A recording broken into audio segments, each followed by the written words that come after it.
പൈസ ഒന്നും കിട്ടില്ല, ബട്ട് അവിടെ താമസവും ഫുഡും അവരുടെ വക. അവിടെ പോയി അപ്പൊ ഇറ്റ്സ് എൻ എക്സ്പീരിയൻസ് അവിടെ പോയിട്ട്. അപ്പോ അവിടെ പോയിട്ട് ജോലി ചെയ്ത് മേ ബി ചിലപ്പോ അവിടുത്തെ ഹോഴ്സസിനെ നോക്കാനായിരിക്കാം, അല്ലെങ്കിൽ ഈ ആട്ടുകുട്ടീനെ നോക്കാൻ, അങ്ങനെ എന്തെങ്കിലും ആയിരിക്കും. സുചിത്ര മോഹൻലാൽ രേഖാ മേനോന്റെ ഒരു ഇന്റർവ്യൂവിൽ പറഞ്ഞ വാക്കുകളാണിത്. മറ്റാരെ കുറിച്ചുമല്ല പറയുന്നത്, പ്രണവ് മോഹൻലാലിനെ കുറിച്ചാണ്.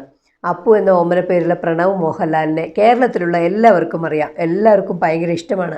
ഏറ്റവും കൂടുതൽ ആരാധകർ ശ്രദ്ധ പിടിച്ചു പറ്റിയത് എന്തുകൊണ്ടെന്നാൽ പ്രണവിൻ്റെ ഡൗൺ ടു എർത്ത് ആയിട്ടുള്ള സ്വഭാവം കൊണ്ടാണ്. അത്ര എളിമയുള്ള ഒരു വ്യക്തിത്വത്തിന് ഉടമയാണ് പ്രണവ് മോഹൻലാൽ.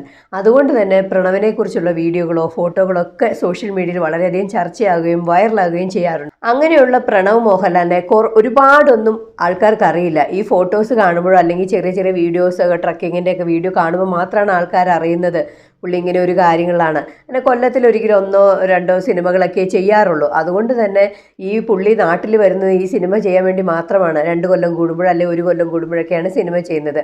അങ്ങനെ സുചിത്ര മോഹൻലാൽ കുറച്ച് ഡീറ്റെയിൽ ആയിട്ട് പ്രണവിനെ കുറിച്ച് പറയുകയാണ്. ഇപ്പോൾ പ്രണവ് സ്പെയിനിലാണെന്നും സ്പെയിനിൽ ഒരു ഫാമിലാണ് വർക്ക് ചെയ്യുന്നതെന്നും അവിടെ ചിലപ്പോൾ കുതിരകളെ നോക്കുക അല്ലെങ്കിൽ ആട്ടുകുഞ്ഞുങ്ങളെ നോക്കുകയോ ഒക്കെ ചെയ്യലാണ്.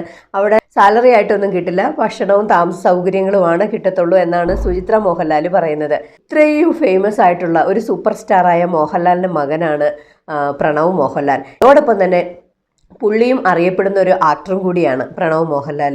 അങ്ങനെയുള്ള ഒരു വ്യക്തി ഇത്ര ഡൗൺ ടു എർത്ത് ആയിട്ട് ഇരിക്കുമ്പോൾ നമുക്ക് വേറെ ചിലരെയൊക്കെ എടുത്ത് കണ്ടിലിടാൻ തോന്നും. ഞാൻ വേറെ ആരെക്കുറിച്ചല്ല പറയുന്നത്, കൃഷ്ണകുമാർ എന്ന് പറയുന്ന നടൻ്റെ ഫാമിലിയെ കുറിച്ചാണ് പറയുന്നത്.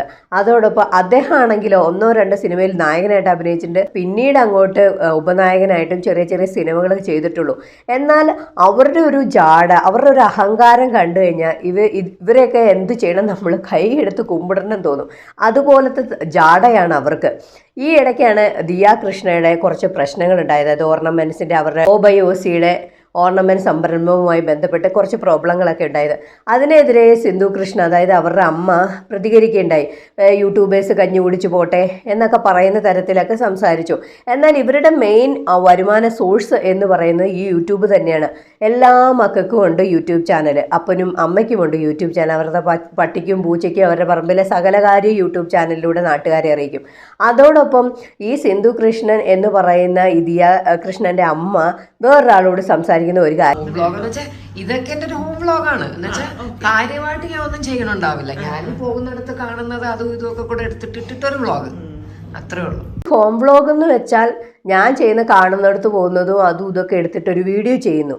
അതിൻ്റെ അർത്ഥം ഇവരുടെ വീഡിയോ കാണുന്ന ആൾക്കാരെ കൂടി ഇവർ ഇൻസൾട്ട് ചെയ്യാണ്. ഇവർ അവിടെ ഇവിടെ പോകുന്നത് എന്ത് പെറുക്കിയിട്ടാലും ഇത് കാണാൻ കുറേ ആൾക്കാരുണ്ട് എന്നവർക്ക് കൃത്യമായിട്ട് അറിയാം എന്നതുകൊണ്ട് മാത്രമാണ് അവരിങ്ങനെയൊക്കെ ചെയ്യുന്നത്. അവർ മകളായ ദിയ കൃഷ്ണയുടെ OBOCയിലെ പ്രൊഡക്ട്സിൻ്റെ കാര്യവുമായി ബന്ധപ്പെട്ടൊക്കെ ഇഷ്യൂ നടന്നപ്പോഴും അവരങ്ങനെയാണ് പറയുന്നത്. എവിടെയോ കിടന്നു ഏതോ ഒരു ലേഡി എന്തോ ഇഷ്യൂ ഉണ്ടാക്കി, അതങ്ങനെ ഇതായി, അവളങ്ങനെ ട്രെൻഡിങ്ങിൽ വന്നു, അങ്ങനെ അവർ കഞ്ഞി കുടിച്ചു പോട്ടെ, ഇവളെ വെച്ചാണ് പലരും വീഡിയോ ഉണ്ടാക്കുന്നത്, ചെറിയ ചെറിയ വിഷയങ്ങളെടുത്ത് അത് കണ്ടൻ്റാക്കി, അവർക്ക് വേറെ പണിയൊന്നുമില്ല എന്ന തരത്തിലാണ് ഇവർ സംസാരിക്കുന്നത്. എന്നാൽ ആക്ച്വലി ഇവർ എത്ര ഡൗൺ ടു എർത്ത് ആവണം, ഇവരുടെ കസ്റ്റമേഴ്സിനോടാണേലും ഇവരുടെ സബ്സ്ക്രൈബേഴ്സിനോടാണേലും ഇവർ എത്രമാത്രം എന്താ പറയുക ഡൗൺ ടു എർത്ത് ആയിട്ട് ഇരിക്കണം എന്നതിൻ്റെ ഉദാഹരണം കൂടിയാണ് ഇപ്പോൾ പ്രണവ് മോഹൻലാൽ. ഇപ്പോൾ എല്ലാവരും പ്രണവ് മോഹൻലാലിനെ കുറിച്ച് പറയുന്നുണ്ട്. അദ്ദേഹം ഭയങ്കര ഡൗൺ ടു എർത്ത് ആണെന്നും ഒരുപാട് ലക്ഷൂറിയസ് ലൈഫ് നയിക്കാൻ ആഗ്രഹിക്കുന്നില്ലാത്ത വ്യക്തിയാണെന്നൊക്കെ പറയുന്നുണ്ട്. ഇവരെ വെച്ച് നോക്കുകയാണെങ്കിൽ അത് എന്താ, നമുക്കറിയാതെ ആരാധന തോന്നിപ്പോകും പ്രണവ് മോഹൻലാലിനോട്, ഇത്ര നല്ലൊരു മനുഷ്യത്വത്തിന് ഉടമയായ വ്യക്തിയോട്. ഇവരെന്താണ് കാട്ടിക്കൂട്ടുന്നത്? അപ്പം നിങ്ങളുടെ അഭിപ്രായങ്ങളും നിർദ്ദേശങ്ങളും കമൻറ്റ് രൂപേണ അറിയിക്കുക. മറ്റൊരു വീഡിയോയിൽ ഉടനെ കാണാം. ബൈ.